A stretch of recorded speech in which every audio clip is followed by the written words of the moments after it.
అందరికి అవసరమైనది విలువైన అంశాన్ని గురించి నేను మాట్లాడాలని ప్రేరేపించబడ్డాను. ఆ విషయాలు మనం ఈ దినం పంచుకుందాం. కీర్తనల గ్రంథం 19వ అధ్యాయం 9వ వచనాన్ని మనం చదువుకుందాం. యెహోవా యందైన భయము పవిత్రమైనది, అది నిత్యము నిల్చును. యెహోవా న్యాయ విధులు సత్యమైనవి, అవి కేవలము న్యాయమైనవి. దేవుడి మాటలు దీవించి ఆశ్రయించునుగాక. ఈరోజు దేవుని భయం అనే కొన్ని విషయాలు మనం మాట్లాడుకుందాం. ఇవి మనకు చాలా అవసరమైన అంశం. దేవుని భయం అనే విషయాన్ని మనం మొదట దేవుని భయం కలిగి ఉండండి. రెండవదిగా దేవుని భయం కలిగిన వాడు పాపం చేయుడు. మూడవదిగా దేవుని భయం కలిగిన వాడు దేవుని మాట వెంటాడు. నాలుగవదిగా దేవుని భయం కలిగిన వాళ్ళు దేవుని చేత అనేకమైన మేలు పొందుతారు. అని ఈ 4 విషయాలు చిన్నగా మనము ధ్యానం చేసుకుందాం. మొదట దేవుని భయము కలిగి ఉండుడి అనే మాట. కీర్తనల గ్రంథం 19వ అధ్యాయము 9వ వచనంలో షార్ట్గా యెహోవా యందైన భయము పవిత్రమైనది అనే మాట రాయి. దేవుని భయము కలిగి ఉండుడి అనే మాట. ఒకానొక సందర్భాన ఒక తల్లి తన కొడుకును రాత్రి వేళ పిలిచి ఈ విధంగా చెప్తాను, నీవు బయటికి పోయి పలానా వస్తువు కొనుక్కొని రాపోరా అని చెప్పి తల్లి తన కుమారునికి చెప్పేద్దంట. వాడు భయపడి నేను ఈ టైంలో పోను, బయట కుక్కలు ఉంటాయి గనుక నేను ఆ పని చేయలేను అని చెప్పినాడు. అంటే ఆ పిల్లవాని యొక్క జీవితంలో భయం ఏముందంటే కుక్కలు కరుస్తావనే భయం అతను. ఇలాగున ప్రతి మనిషిలో కూడా ఎన్నో భయాలు ఉంటాయి. ఉదాహరణకు కొందరికి పాములంటే భయం, కొందరికి తేళ్ళంటే భయం, కొందరికి రాత్రివేళ అంటే భయం, కొందరికి దెయ్యాలంటే భయం, కొందరికి తండ్రన్నా ఈవెన్ తల్లి అయినా కొందరికి భయాలు ఉంటాయి. ఇవి మనకు ప్రయోజనకరమైన భయాలు కావన్నమాట. ఇవన్నీ కూడా ఉత్తుత్తు భయాలన్నమాట. అయితే నిజమైన భయం మనకు దేవుని భయం ఉండాలన్నమాట. Praise the lord. చప్పటి కొట్టుడి. దేవుని మహిమ కలుగునుగా. దేవుని భయం ఉండాలన్నమాట. ఈ భయం ఎక్కడ దొరుకుతుంది? ఇది పుస్తకాల్లో దొరికే మ్యాటర్ కాదనమాట, ఎక్కడో అంగల్లో దొరికే వస్తువు కాదనమాట, లేక ఎవరి చేతో మనకు అనుగ్రహించే భయం కాదనమాట. ఈ భయం దొరికే చోటంటూ ఒకటి ఉన్నది. అది ఏంది అనే మాటను కీర్తనల గ్రంథం 119వ అధ్యాయం 38వ వచనం చదవండి. నీవిచ్చిన వాక్యము మనుషులలో నీ భయమును పుట్టించుచున్నది, నీ సేవకునికి దాన్ని స్థిరపరచుమని మాట. Praise the lord. చప్పటి దేవుని మహిమ కలుగునుగా. దేవుని భయం ఎక్కడి నుండి వస్తుందయ్యా అని అంటే, దేవుని భయము వాక్యం చదువుట వలన భయం రాదండి, వాక్యం విడుట వలన భయం రాదండి, వాక్యాన్ని పాటిస్తేనే దేవుని భయం వస్తాడు. Praise the Lord. వాక్యం వినుట వలన భయం రాదు, వాక్యం చదువుట వలన భయం రాదు, వాక్యం పాటించుట వలనే ఏమొస్తుంది మనిషిలోన భయం. ఎవరు భయము? దేవుని భయం వస్తుంది అన్నమాట. ఈ భయం ఎలాంటిదంట? పవిత్రమైనది. మన తల్లిదండ్రుల భయము కంటే, అన్నదమ్ముల భయము కంటే, అక్క చెల్లెండ్రుల భయం కంటే, దెయ్యాల భయము కంటే, కుక్కల భయాల కంటే దేవుని భయము మనకు పవిత్రమైనది. ఈ భయము ఎవరిలో ఉండునో వారు అదృష్టవంతులండి. Praise the Lord. దేవుని స్తోత్రం కలుగునుగాక. ఈ భయం ఎవరిలో ఉంటే వాళ్ళు అదృష్టవంతులే. ఎందుకయ్యా అందరూ డబ్బు దొరికితే అదృష్టవంతులు అంటారు, ఇల్లు కట్టిస్తే అదృష్టవంతులు అంటారు, ఆస్తుపాస్తులు ఉంటే అదృష్టవంతులని అంటారు. నీవేమి దేవుని భయం అంటేనే అదృష్టం అంటున్నావు. నిజంగా అంటేనే దేవుని భయం కలిగిన వాడు ఎప్పటికైనా పరలోకానికి వెళ్ళిపోతాడు. ఎట్లని అంటారా? మత్తయి సువార్త 10వ అధ్యాయము 28వ వచనం మనం చదువుకుందాం. చదవండి. మరియు ఆత్మను చంపనేరక దేహమునే చంపు వారికి భయపడుకుడి గాని ఆత్మను దేహమును కూడా నరకములో నశింపజేయగల వానికి మిక్కిలి భయపడాలి.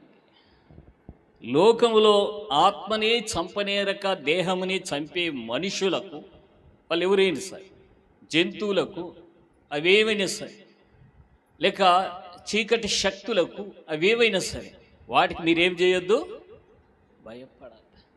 ఎవరికి భయపడండి? ఆత్మను దేహమును నరకాగ్ని గుండములో వేసే ఆయనకు మాత్రమే మీరేం చేయండి, భయపడండి. ఇలాగ భయపడిన వాళ్ళు బైబిల్లో చాలామంది ఉన్నారు. శద్రక మేషక అబేద్నెగో వారిని, నీవు ఈ ప్రతిమకు మీరు ఇలాగ చేయకపోతే మిమ్మల్ని అందరినీ కూడా అగ్నిగుండంలో వేస్తామన్నప్పుడు, రాజా ఇంద్రు విషయంలో మాకు చింత లేదు, ఏం మాత్రం కూడా అతనికి భయపడలేదండి. మా దేవుడు ఈ అగ్నిగుండంలో ఉండి రక్షించగలిగిన సమర్థము కలిగిన దేవుడు అని చెప్పి.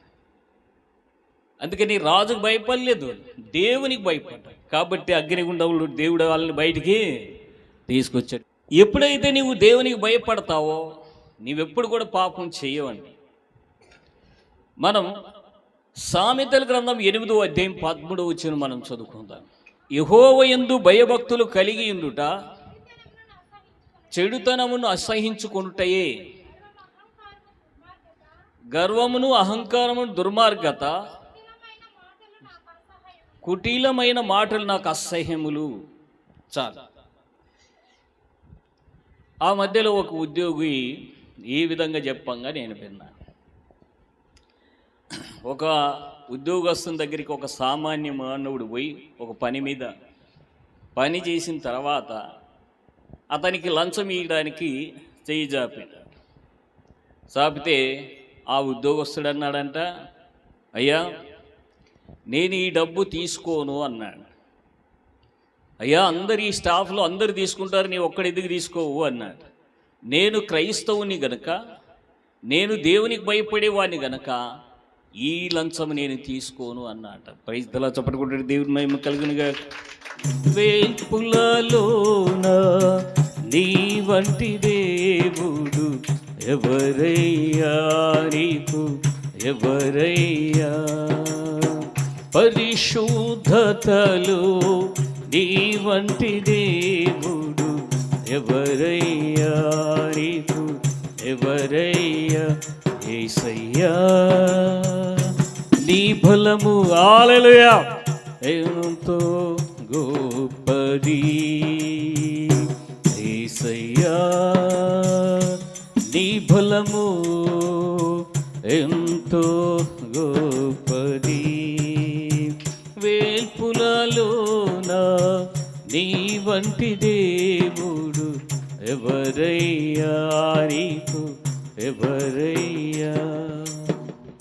Praise the Lord. దేవుని స్తోత్రం కలుగును గాక. దేవుని భయం కలిగిన వాడు పాపము చెయ్యడు. దేవుని భయం కలిగిన వాడు లంచం తీసుకోడు. దేవుని భయం కలిగిన వాడు చెడ్డ మాటలు మాట్లాడు. దేవుని భయం కలిగిన వాడు దొంగతనాలు చేయడు. దేవుని భయం కలిగిన వాడు మోసాలు చేయడు. దేవుని భయం కలిగిన వాడు వ్యభిచారము చెయ్యడు. దేవుని భయము కలిగిన వాడు సిగరెట్ బీడీలు త్రాగండి. ఏ వ్యక్తుల్లోనైతే దేవుని భయము ఉండదో వాళ్ళు ఈ పనులన్నీ కూడా చేస్తారవాడ. దీన్ని బట్టి మనం అర్థం చేసుకోవాల్సిన సంగతి ఏమంటే, వీరికి దేవుడు అంటే భయము లేదు.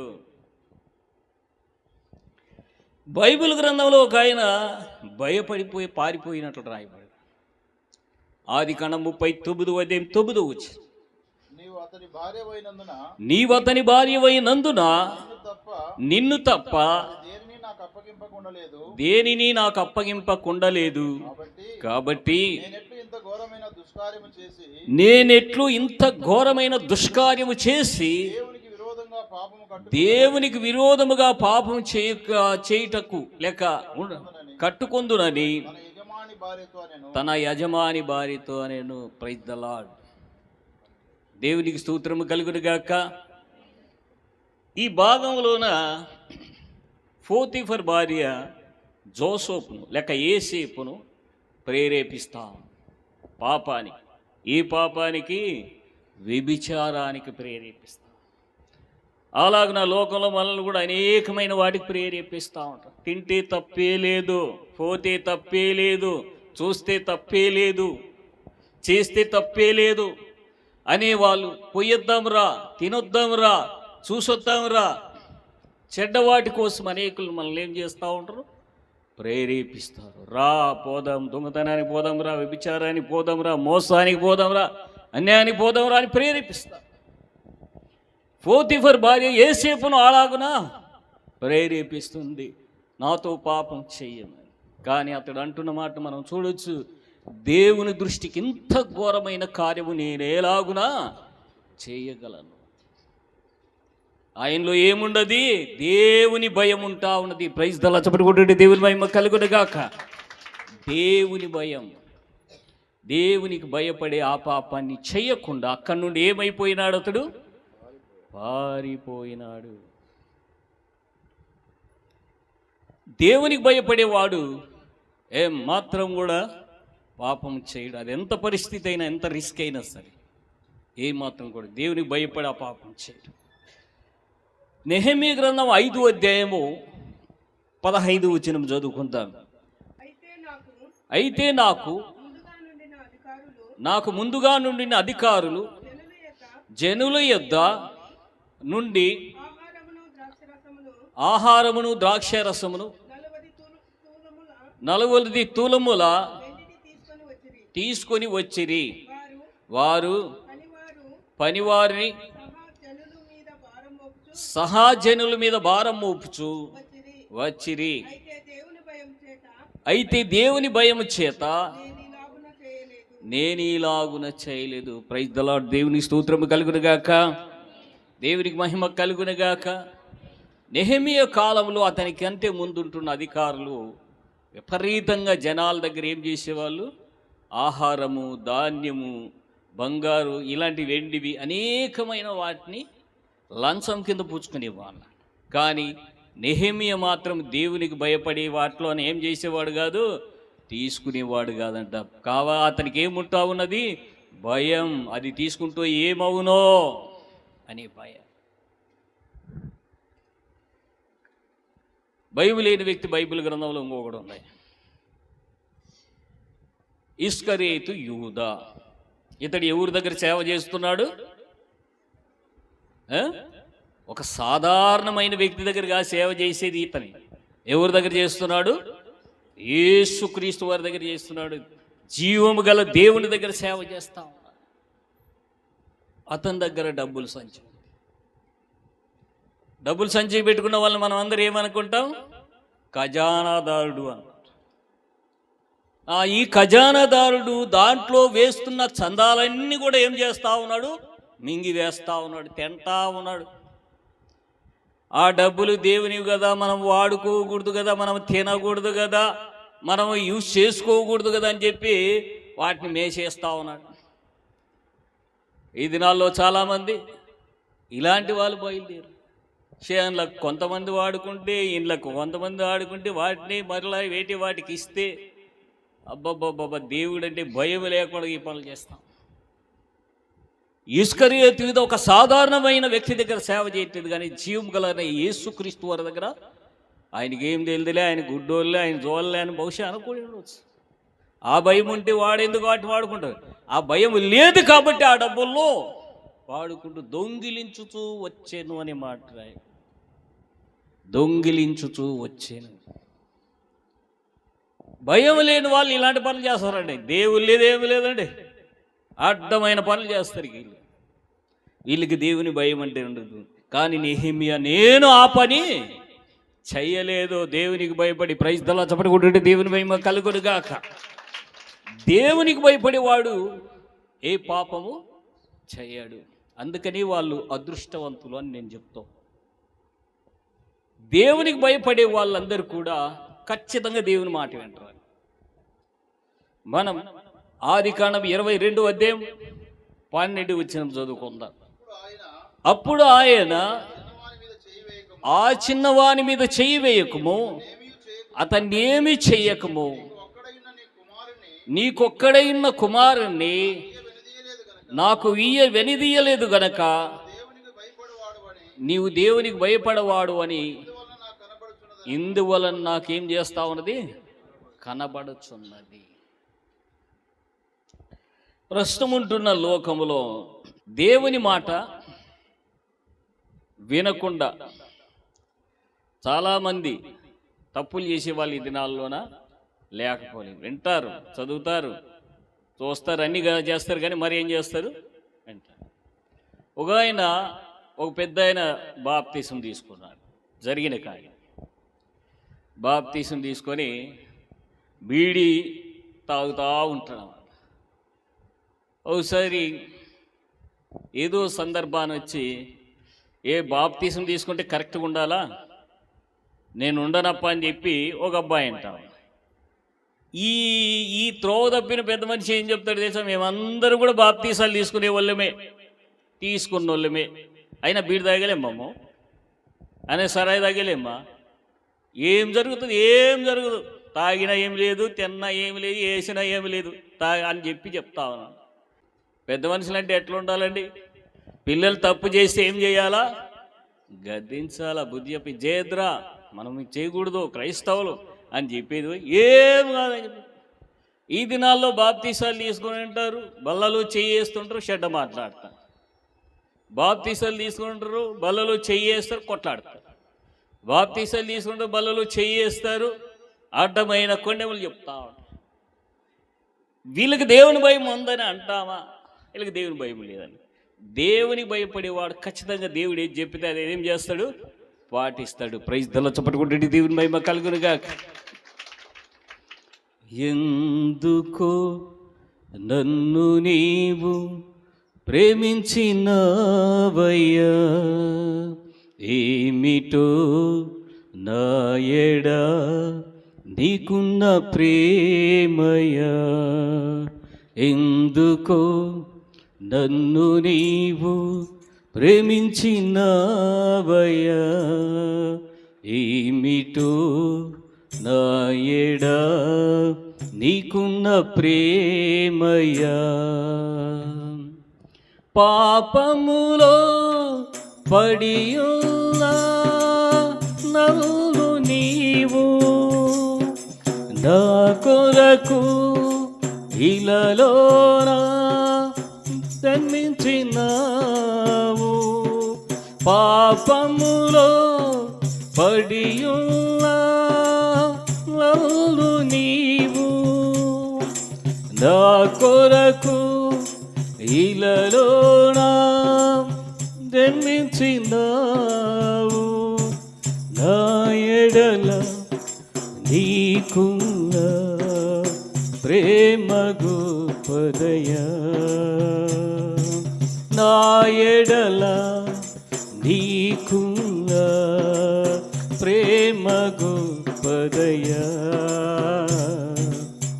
ఎందుకో నన్ను నీవు ప్రేమించినవయ్యా, ఏమిటో నా ఎడా నీకున్న ప్రేమయ్యా.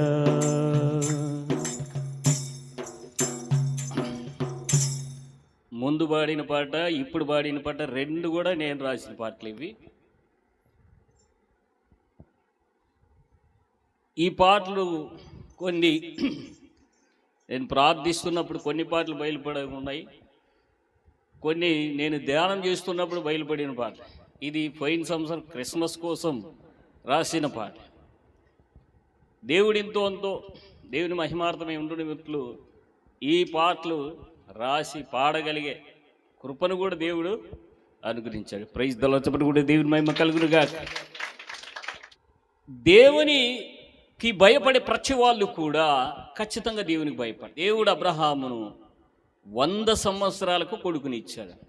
75 సంవత్సరాలప్పుడు వాగ్దానం చేసి 100 సంవత్సరాలకు దేవుడు కుమారుని ఇచ్చాడు. 75 సంవత్సరాలప్పుడు వాగ్దానం చేశాడు, నీ కొడుకుని ఇస్తానని. 100 సంవత్సరాలకి ఇచ్చాడు. అప్పుడు ఎన్నేళ్ళకి ఇచ్చాడు? 25 సంవత్సరాలకు దేవుడు అతనికి కొడుకుని ఇచ్చాడు. సంపూర్ణంగా 100 సంవత్సరాలు. ఇచ్చినప్పుడు మరలా దేవుడు ఏమంటున్నాడు, నీ కొడుకును నాకు బలి అర్పించడానికి ఇమ్ము అని చెప్పి అడుగుతా ఉన్నాడు. లేక 100 సంవత్సరాలకి ఇచ్చిన ఈ కుమారుని బలి నీ కొడుకును నాకు అర్పించుము అని అడుగుతా ఉన్నాడు. ఏమని అడగట్లే, బలి అర్పించమని చెప్తాం. దహన బలి అంటే ఈ దహన బలి ఎట్లా చేస్తారు, మొత్తం బాడీలో ఉన్న పాటలన్నీ కూడా ఓడదీసి కట్టెల మీద వేసి దేవునికి ఆహుతి చేస్తారన్నమాట. అలాగే నీ కుమారుడు నాకు ఇయ్యమని చెప్పినప్పుడు ఇక్కడ మనం అర్థం చేసుకోవాల్సింది ఏమంటే, ఇయ్యకపోతే ఏమవుతుందో, కాబట్టి దేవుడు ఏమైనా చేయని అని చెప్పి హృదయంలోనే దేవునికి ఇసాకును బలిగా అర్పించాడట. Praise the lord. చప్పట్టుకుంటే దేవుని మహిమ కలుగునుగా. ఇయ్యకపోతే ఏమవుతుందో, కాబట్టి దేవుడు చెప్పింది చేయాల్సిందే. అది కష్టమో నష్టమో బాధ బలహీనతో ఇయ్యాల్సిందే అని చెప్పి దేవునికి భయపడి దేవుని మాట విన్నట్టు మనం చూస్తాం. ఒకసారి ఒక ఆమె కానుక తీసుకొని వణుక్కుంటూ వచ్చింది. ఒకసారి వచ్చి వణుకుతా ఉంది. ఏమ్మా ఇట్లా వణుకుతున్నావు అని చెప్పి అడిగింది. ఏం లేదయ్యా, నేను పని చేసిన దాంట్లో దశంభాగం ఇయ్యకపోతే విపరీతమైన భయం వస్తుందయ్యా నాకు. దేవునికి ఆ డబ్బులు చెల్లిస్తే నాకు మనశ్శాంతి ఉంటుందయ్యా అని చెప్పి అంటావా. అంటే అది ఇయ్యకపోతే ఏమవుతుందో అనే బాధ ఆమెకు ఎక్కువ ఉంటున్నట్లు నేను గ్రహించాను. అందుకని కష్టమైనా సరే భయపడి దేవుని కోసం ఆ డబ్బులు ఇస్తున్నట్టు నేను చూడగలను. ఇలాగున భయపడే వాళ్ళు దేవుని మాట పర్ఫెక్ట్గా ఏం చేస్తారు, పాటిస్తారు. ప్రసంగి గ్రంథం 8వ అధ్యాయం 12 వచనం, దేవునికి భయపడే వాళ్ళకి ఎన్నో మేలులు బైబిల్లో ఉన్నాయి. వాళ్ళే నిజంగా అదృష్టవంతులు అని చెప్పవచ్చు. పాపాత్ములు 100 మార్లు దుష్కార్యము చేసి దీర్ఘాయుష్వంతులైనను దేవుని యందు భయభక్తులు కలిగి ఆయన సన్నిధికి భయపడువారు క్షేమముగా ఉందురు అని మాట వింటాం. దేవుని పట్ల మనం ఎప్పుడైతే భయము భక్తి కలిగి ఉంటామో, అయితే నాకు దేవుని భయం ఉండదు అని చెప్పి ఒక ఆయన దేవుని మాట అయినా కూడా పోయిండు. బైబిల్లోన ఆయనే ఎవరు, ప్రవక్త అయిన యోనా గారు. ఈయనకి దేవుని భయం ఉంది. మీరు ఆ 1వ అధ్యాయంలో చూడండి, నీవెవరు అంటే నేను భూమి ఆకాశములను సృజించిన యెహోవా యందు ఏమై ఉన్నాను, భయభక్తులు గలవాడను అని చెప్తున్నాడు. కానీ 1-2 వచనాలు ఏం చెప్తున్నాడు, నినివే పొమ్మంటే తార్షీసు పరిగెత్తా ఉన్నాడు. మరి ఈయనకు భయం ఉందని అందామా లేదని అందామా? ప్రస్తుతానికి ఆడ మాత్రం ఇప్పుడు దేవునికి ఆయన భయం లేదనమాట. అంటే దేవునికి భయపడే వాళ్ళు మాట వింటారనే మాట వాస్తవమైతే, చాలామంది నాకు భయం ఉండదు అని చెప్తారు. కానీ దేవుని మాట వినే వాళ్ళు చాలామంది లేరండి. దేవుని మాట మనం ఎప్పుడైతే, లేక దేవుని పట్ల మనం ఎప్పుడైతే భయము భక్తి కలిగి ఉంటామో వాళ్ళకి ఏముంటుందంట, క్షేమము ఉంటుందన్నమాట. కీర్తనల గ్రంథం 33వ అధ్యాయం 19వ వచనం, యెహోవా దృష్టి ఆయనందు భయభక్తులు గల వారి మీదను ఆయన కృప కొరకు కనిపెట్టుకొని వారి మీదను నిలుచుచున్నది. నేను ఇక్కడ ఒక లైవ్లో జరిగిన కార్యం మీకు చెప్తా. కొన్ని సంవత్సరాల కిందట ఒక చర్చిలో ఇట్లే క్రిస్మస్ పండుగ అయితే ప్రార్థన బయట పెట్టి టైం కరెక్ట్గా అప్పుడు 6:30-7 మధ్యలో అనుకుంటా. ఇంకా కొంచెం వెలుగు ఉంది, చీకటి పడతా ఉంది. నేను పుట్టింది ఒకసారి అనే పాట పాడుతా ఉన్నగానే నిజం చెప్తూ ఉన్నా, యేసుక్రీస్తు వారు ఆకాశములో నిలబడుకుని ఒక సాధారణమైన మనిషి నిలబడుకొని ఉన్నట్లు నేను చూడగలిగాను. ఆయన నా వైపే చూస్తున్నట్టు నేను చూడగలిగాను. చూస్తూ ఉన్నప్పుడు నేను భయపడి ఆయన చూడకుండా మానేసిన. మరలా కొంచెం అలాగే చూస్తూ ఉంటే ఆయన మేఘాల్లో ఉండి నా వైపే చూస్తుండగా నేను చూడగలిగాను. అప్పుడు నాకు వాక్యం ఏం గుర్తొచ్చిందంటే 33వ అధ్యాయం 13వ వచనం చదువుకుందాం.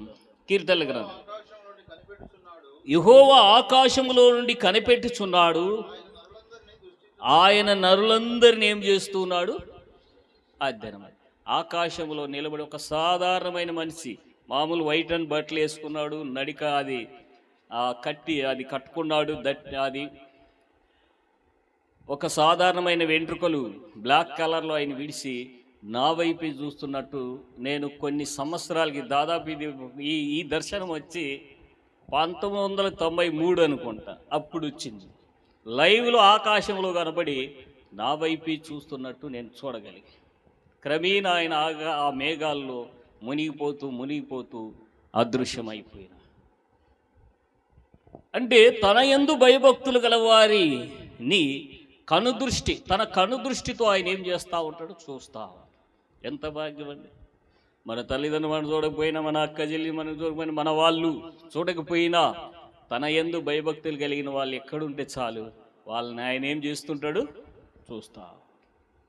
కీర్తనల గ్రంథం 34:7 చదువుకుందాం. యెహోవా యందు భయభక్తులు గల వారి చుట్టూ ఆయన దూత కావలుండి వారిని రక్షించు. ఈరోజు ఉదయకాలం ముందు ఒక స్వరం ప్రార్థనలో నాకు వినబడుతుండగా నేను వినగలిగాను. ఇది ఎప్పుడు వస్తూ ఉంటుంది నాకు. నా దూతను మీకు కావలిగా నేను ఉంచి ఉన్నాను అని చెప్పి ఒక స్వరం ప్రార్థనలో చెప్పుట నేను వినగలిగాను. ఇది ఎప్పుడంటే వస్తుంటుంది ఈ స్వరం. ఆ దూత కొన్న క్రియ ఏంటంటే మనల్ని కాపాడుకోవడం. యెహోవా యందు భయభక్తులు గలవారి చుట్టూ ఆయన దూత కావలుండి రక్షించు. మనము దానియేలు గ్రంథం 6:22 చూడొచ్చు ఈ సందర్భాన్ని.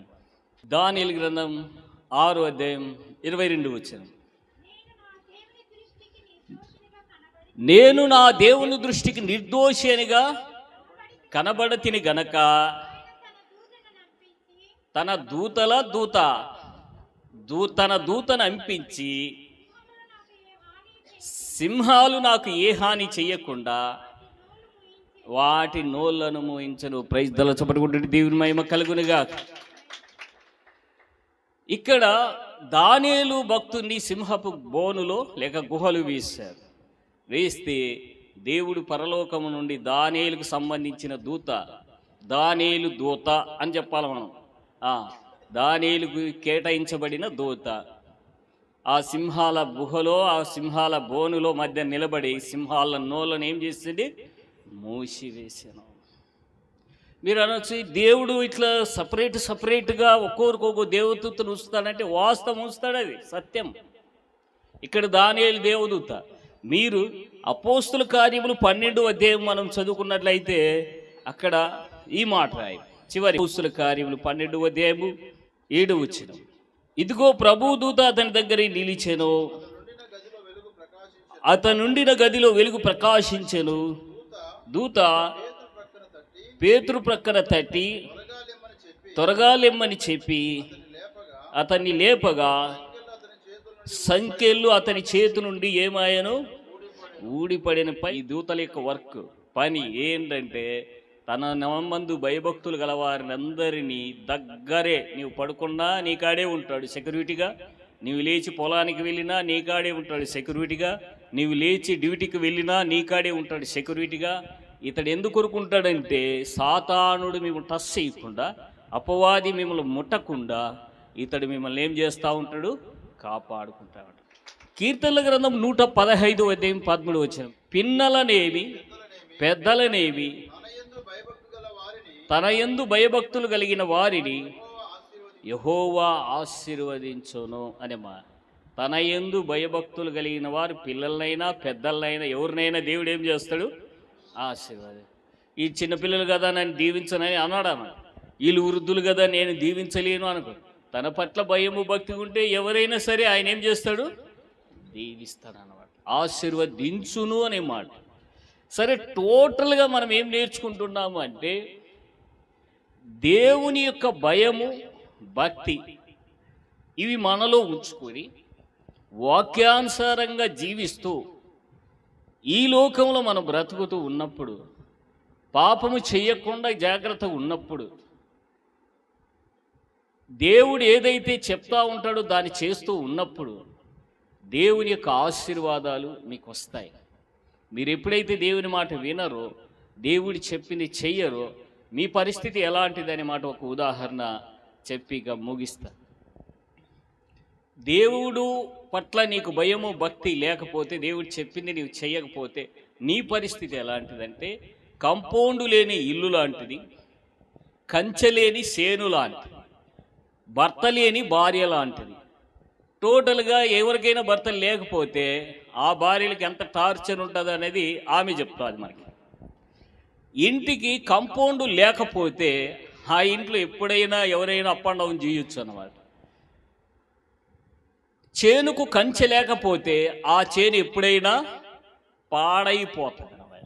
కాబట్టి దేవుని పట్ల భయము కలిగి ఆయన చెప్పిన మాట వింటూ పాపం చేయకుండా దేవుని యొక్క ఆశీర్వాదాలు మీరందరూ పొందాలని ఆశిస్తూ, మరి ఈ అవకాశం ఇచ్చిన దేవునికి, పాస్టర్ రూబేన్ గారికి, ఆయన సతీమణి సునీత గారికి, ఇక్కడ వచ్చిన దైవ సేవకులకు పేరు పేరున యేసుక్రీస్తు వారి నామమున వందనాలు చెల్లిస్తూ ఈ చిన్న మాటలు దేవుడు దీవించి ఆశీర్వదించుగాక.